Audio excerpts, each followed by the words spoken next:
In a way, it's a typical lot of New Orleans. The proportions are the same as any shotgun house.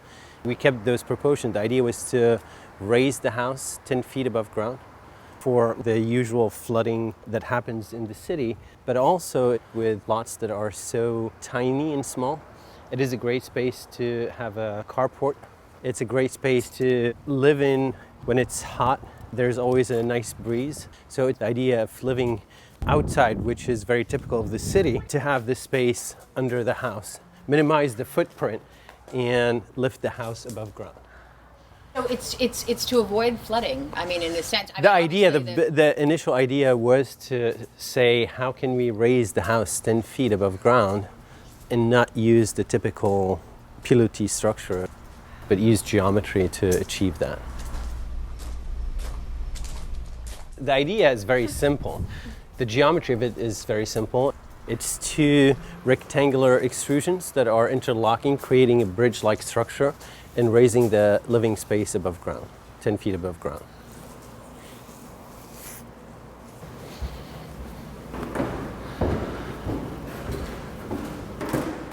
I'm fascinated by geometry, and I think geometry can allow for a lot of interesting spatial conditions with very simple moves, what appears to be very simple moves. Basically, this geometry, if you look at this here, it's rotating 90 degrees and you get to the door, and then you have the opposite from the other end. So it's these two geometries that are... So it's moving, huh? It's not moving. It's not moving, but your eye is moving. It forces your eye to move in this space.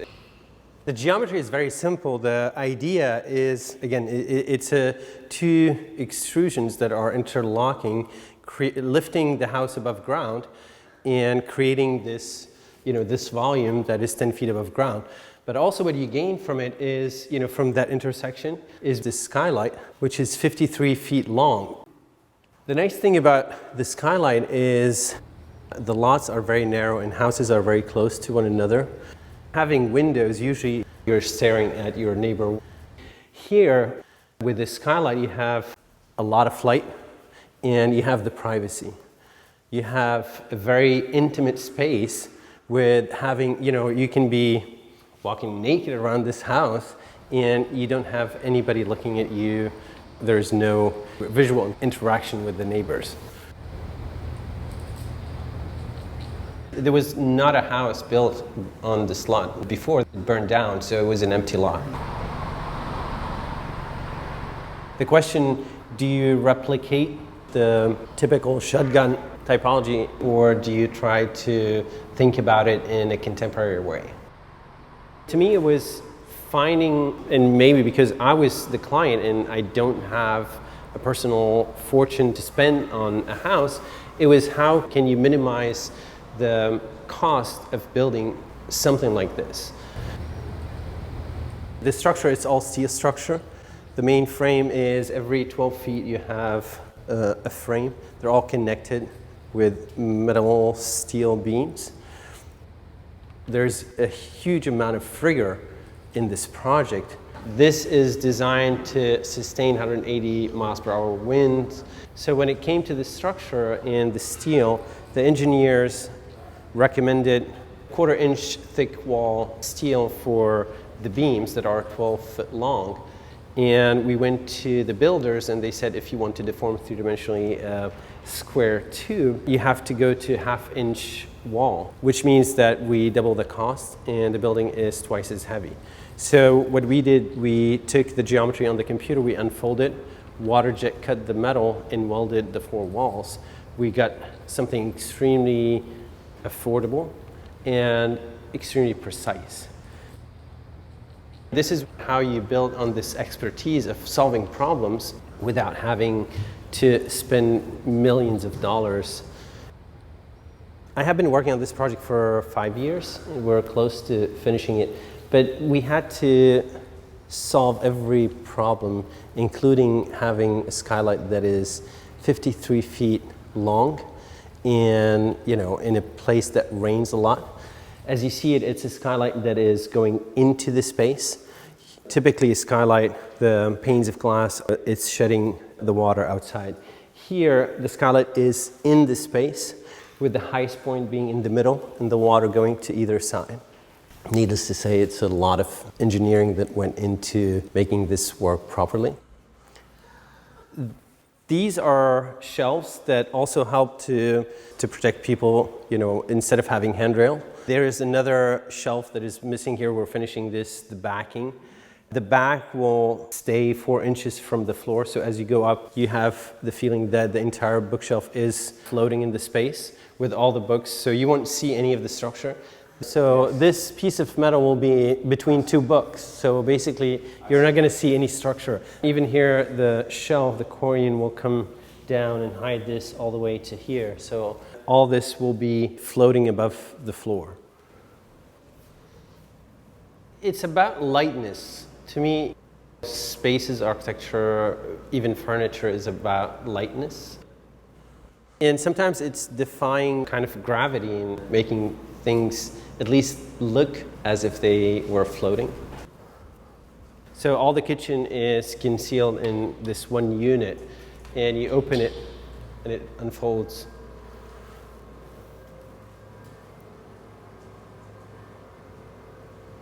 I wanted the kitchen to be part of the living area, but I want it to disappear when it's not used. I wanted something not even sitting on the ground, so you have the feeling that the space is bigger.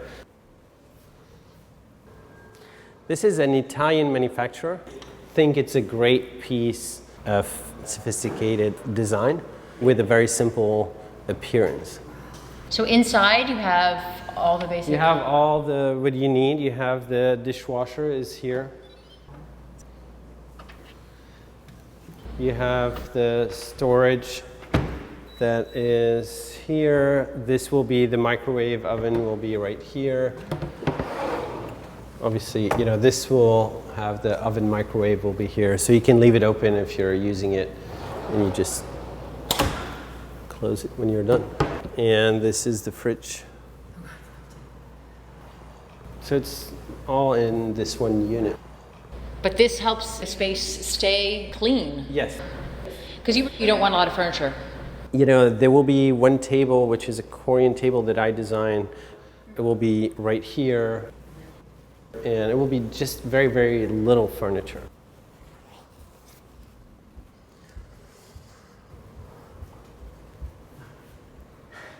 This is the city view.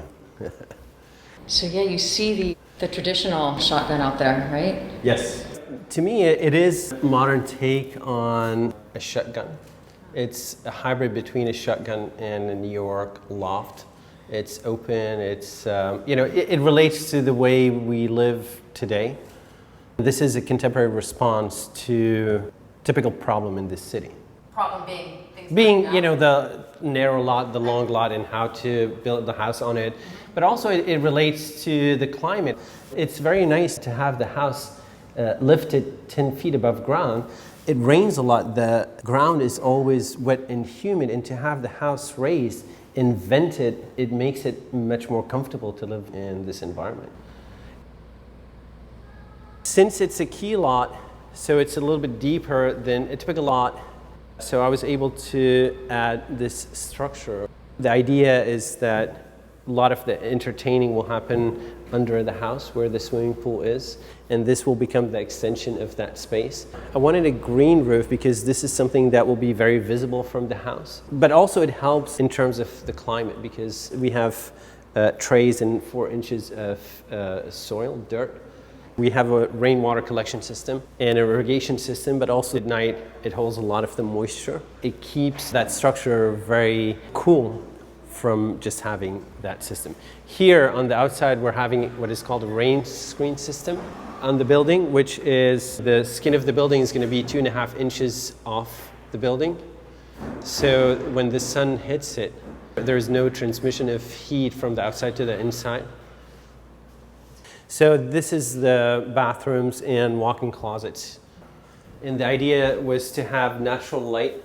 So when you're in the tub, you're looking out, we framed these to have natural light directly coming into the tub. So they're interior skylights. Interior skylights, yes. Wow.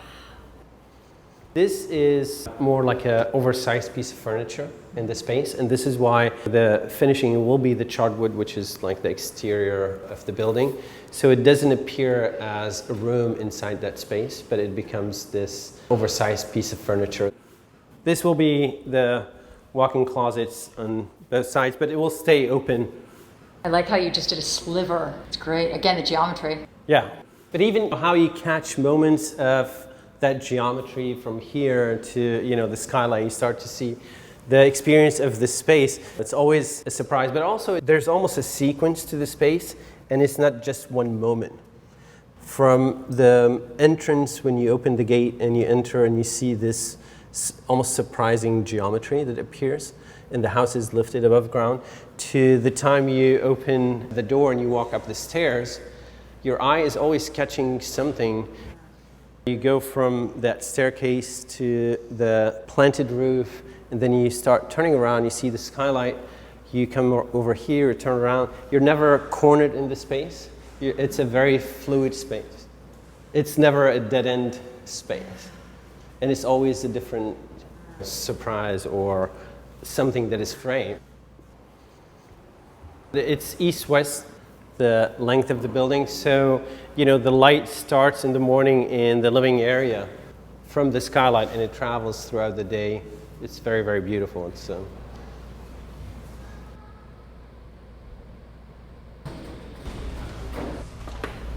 Who said it's not kid-friendly? Sometimes children understand space in a very natural way. They just need an explanation. Or we have preconceived ideas. We build the same thing over and over. Right. I think you're challenging the notion of what a house is. But I was always fascinated by people, designers, that design something as if you took away from them all the knowledge of what that object is supposed to look like, as if they have a totally fresh eye on a house. It's to respond to the way we live today, pushing the ideas of what is a house today. In this climate, in the materials we have, I don't think everybody should do this, but this is one answer among so many other answers. Superhero type of house. Could be a hero, could be a villain. But it's black, so it's probably a villain. well, a villain with good